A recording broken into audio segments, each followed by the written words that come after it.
Hello everyone, आई hope आप लोग अच्छे होंगे। Welcome to celeb chit chat with Mannu. I hope आप लोगों ने मेघरंजनी दास की कोई ना कोई फनी वीडियो जरूर इंस्टाग्राम पर देखी होगी।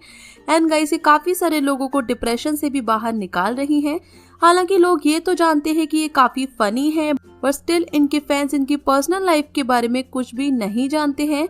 एंड इनसे जुड़े हुए काफी सारे ऐसे सच मैं आप लोग के साथ में इस वीडियो के अंदर शेयर करने वाली हूँ जो आपको पूरी तरह से हैरान कर देंगे। तो इस वीडियो को बिल्कुल भी स्किप मत करिए और स्टार्टिंग से एंड तक जरूर देखिए। एंड अगर आप मेरे चैनल पर न्यू हैं तो इसे सब्सक्राइब करने के साथ साथ बेल आइकन को भी प्रेस कर दीजिए, जिससे कि आपको मेरे अपकमिंग वीडियोस के नोटिफिकेशंस मिलते रहेंगे। तो फटाफट से वीडियो को स्टार्ट करते हैं। मुंबई के एक लोकल एरिया के अंदर एक पुअर फैमिली में 25 से 26 साल पहले एक बेटे का जन्म होता है।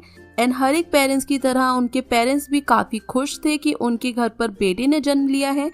एंड गाइस, सारी ही चीजें काफी अच्छी चल रही थी। उनकी स्कूलिंग बाकी के बच्चों की तरह बिल्कुल भी नॉर्मल नहीं थी, क्योंकि जब भी वो स्कूल जाया करती थी वो हमेशा से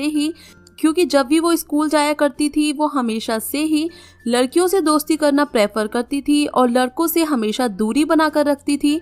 एंड ये सारी चीजें देखकर लोग उन्हें जज भी किया करते थे, क्योंकि गाइस वो तो एक लड़का थी, बट स्टिल गाइस वो लड़कों से दोस्ती नहीं करती थी और लड़कियों के करीब रहा करती थी, उन्हीं के साथ खेला करती थी। सो ये सारी चीजें देखकर लोग उनके बारे में तरह तरह की बातें करते थे। एंड इसी तरह से उनके घर में भी उनका अलग ही बिहेवियर हुआ करता था। वो लड़का तो थी, पर उन्हें लड़कियों जैसे तैयार होना बहुत अच्छा लगता था। उन्हें पसंद था कि वो अपने बालों की लेंथ बढ़ाएं। एंड वो छुप छुप कर अपनी मम्मी के मेकअप बॉक्स से मेकअप भी किया करती थी। ये सारी चीजें देखकर उनके पेरेंट्स को काफी गुस्सा आता था, पर उन्होंने बचपन में ये सारी चीजें बिल्कुल भी सीरियस नहीं ली। एंड ऐसे ऐसे करके मेघरंजनी जो है वो बड़ी होती गई। बचपन में उनके घर के आसपास उनके कुछ दोस्त हुआ करते थे, पर जैसे जैसे वो बड़ी हुई उन दोस्तों ने भी उनसे दूरी बनाना शुरू कर दी। एंड कॉलेज में आते आते उनका एक भी दोस्त नहीं था और उसी के साथ साथ उनका कोई भाई बहन भी नहीं था। तो केवल और केवल अपने पेरेंट्स के साथ रहा करती थी। एंड पेरेंट्स भी कहीं ना कहीं उनसे अपसेट थे, क्योंकि वो जो लड़कियों की तरह हरकतें करती थी उनके पेरेंट्स इस चीज से काफी गुस्सा हुआ करते थे। हालांकि गाइस, इसी बीच उनकी कॉलेज लाइफ की स्टार्टिंग होती है। कॉलेज लाइफ बिल्कुल भी इजी नहीं थी, क्योंकि लोग उन्हें काफी जज करते थे। सेम प्रॉब्लम गाइस, वो हमेशा से ही लड़कियों से दोस्ती करना प्रेफर करती थी और लड़कों से दूर भागती थी। इस बीच उन्होंने काफी सारे लोगों से दोस्ती करना चाही, पर लोगों ने उनके दोस्ती के प्रपोजल को एक्सेप्ट नहीं किया। पर कॉलेज में उनकी एक काफी अच्छी सहेली बन चुकी थी, जिसके साथ उनकी दोस्ती आज से कुछ महीनों पहले तक भी थी। हालांकि गाइस, इसी तरह से चीजें चलती रही एंड कॉलेज भी एंड हो गया। कॉलेज के बाद शुरू हुआ उनका असली स्ट्रगल, बिकॉज अब मेघरंजनी ये चीज पूरी तरह से समझ चुकी थी कि भले ही उनकी बॉडी लड़के की है, पर उन्हें लड़कियों जैसा मेकअप करना, लड़कियों जैसा रहना काफी पसंद है। एंड गाइस, वो पहले तो ये सारी चीजें अपने पेरेंट्स से छुप छुप कर किया करती थी, पर एक एज आने के बाद उन्होंने डिसाइड किया कि वो अपने इसी गेटअप को पेरेंट्स के सामने भी लाएंगी एंड पेरेंट्स से ये चीजें फेस टू फेस रिवील कर देंगी कि वो किस तरह की हैं। एंड गाइस, जब पेरेंट्स के सामने ये सारी चीजें आई तो उन्हें ये चीज बिल्कुल भी अच्छी नहीं लगी। हालांकि गाइस, वो उनका बच्चा था एंड हर एक पेरेंट्स अपने बच्चे से काफी प्यार करते हैं। सो भले ही वो उनके सामने तो काफी नाराज हुआ करते थे, पर दिल में तो गाइस वो उनसे प्यार ही करते हैं।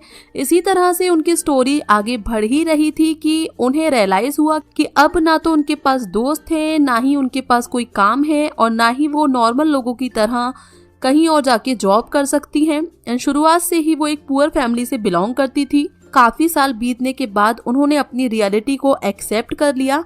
हालांकि आज की डेट तक उनके पेरेंट्स इस चीज को एक्सेप्ट नहीं कर पाए हैं, पर मेघरंजनी ने डिसाइड कर लिया था कि उन्हें ग्रो करना है अपने करियर में, उन्हें काफी सारा पैसा कमाना है। एंड बचपन से ही उनके पास एक टैलेंट था कि वो हमेशा से ही काफी फनी थी, इसीलिए उन्होंने सोचा कि उन्हें इंस्टाग्राम पर रील्स क्रिएट करनी चाहिए। सो गाइस, घर पर बैठे बैठे वो काफी बोर हो जाया करती थी एंड उन्हें केवल और केवल अपनी लाइफ के बारे में सोचकर डिप्रेशन एंड एंजाइटी ही होती थी। इसलिए उन्होंने सोचा कि उन्हें कुछ करना चाहिए, आगे बढ़ना चाहिए। हालांकि इसके लिए भी उनके पेरेंट्स ने उन्हें बिल्कुल भी सपोर्ट नहीं किया था, क्योंकि उनके पेरेंट्स को ये चीज बिल्कुल पसंद नहीं है कि उनका बेटा लड़की के गेटअप में आके वीडियोस बनाता है। यही रीज़न है कि आज तक उनके पेरेंट्स उनके वीडियोस में मेघ रंजनी के काफ़ी इंसिस्ट करने के बाद भी नहीं आए हैं। हालांकि गाइज अकॉर्डिंग टू मेघ रंजनी उनके पास दूसरा कोई ऑप्शन नहीं है एंड वो दुनिया के डर से अपनी लाइफ को ख़त्म नहीं कर सकती, उन्हें आगे बढ़ना है एंड उनका मानना है कि वो एक दिन अपने पेरेंट्स को प्राउड फील करवा कर रहेंगी और वो काफ़ी अच्छा काम कर रही हैं, लोग उन्हें काफ़ी पसंद करते हैं। But still guys there are so many people जो उन्हें उनके जेंडर को लेकर काफ़ी क्वेश्चंस करते हैं। लोग उनसे पूछते हैं कि तुम कौन हो, तुम लड़की हो या लड़का हो या फिर ट्रांसजेंडर हो। सो गाइज इसका जवाब ये है कि वो पैदा तो एक लड़के की बॉडी में हुई थी पर उनके इंटरेस्ट सारे ही लड़कियों वाले हैं। आई होप इस वीडियो के जरिए आपके सारे क्वेश्चंस एंड डाउट्स क्लियर हो चुके होंगे। If you like this video then please hit the like button, do subscribe to my channel for more interesting videos, press the bell icon to never miss any update। अब मैं आपसे मिलूंगी अपनी next video में किसी और interesting topic के साथ। तब तक के लिए good bye, be happy, love you all.